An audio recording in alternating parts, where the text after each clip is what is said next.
Yeah.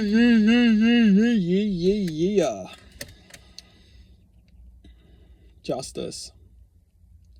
Justice is always there as long as we can open our auric field to its existence. Because what justice truly is that it is effectively choice. The choices which we're making every single day reflect justice which we're serving. For many of us, the choices which we make end up creating almost like an imbalance effect for our own existence, because when we choose to distract ourselves from a potentiality of known, when we know something's good for us but we go against it because we feel like we ultimately just feel frustrated, or we feel angered, and then we lose ourselves to cheap happiness. That cheap happiness we know is only temporary.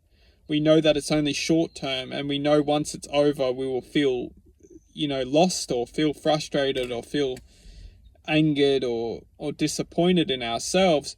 But we do it because we know that we'll achieve a cheap source of happiness, or cheap source of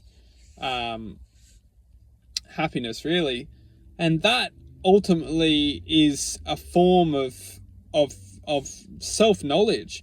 Is when we know this, we effectively understand this as truth.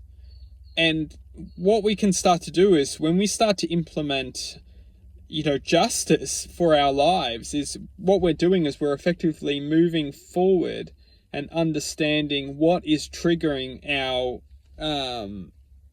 us in everyday life. What's triggering us to go and create these short-term happiness triggers, because ultimately it's not necessarily the trigger which is the problem, it's what's causing us to pull the trigger. Because when we start to analyze that, that is essentially the root of the problem. If a sink is overflowing, water's not the problem. And that is ultimately how we experience our lives, is that our problem isn't not binge eating. Our problem isn't smoking cigarettes. Our problem isn't being addicted to, masturbating, or drugs, or alcohol, or, even we can go into the extent of technology. Our problem isn't being addicted to technology.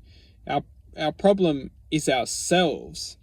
And our problem is not understanding how to gain control over ourselves. That is the problem. Because the problem isn't spending 6 hours on our phone on whatever, TikTok, just scrolling and listening to all sorts of brainwashing stuff. Brainwashing isn't the problem.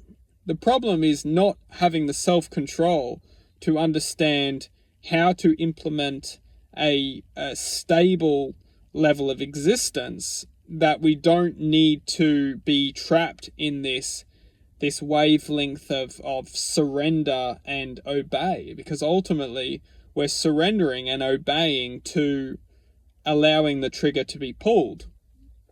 That's ultimately the problem. So what we must question is, how are we implementing justice for ourselves, and implementing justice for ourselves, so then we don't need to be slaves to our own self. What are we doing in our lives to implement enough self-awareness that we can understand when we're going to start to trigger, and why. Most importantly, why are we triggering? What are we doing in our lives which are leading us to trigger? What are leading into our lives which are leading us to have no self-control? Maybe we need to build more self-control. Maybe we need to implement certain things in our lives to build more structure, to build more foundation, to build more, we need to build more structure in our lives, so when the weakness comes in, we can see the weakness, and it's not just going to clear everything out and rip us apart. We can hold strong, like in a storm. we have the right foundation. So even if the storm comes in, we're strong. We can understand the storm's blowing, but we're not going to let it take everything away this time.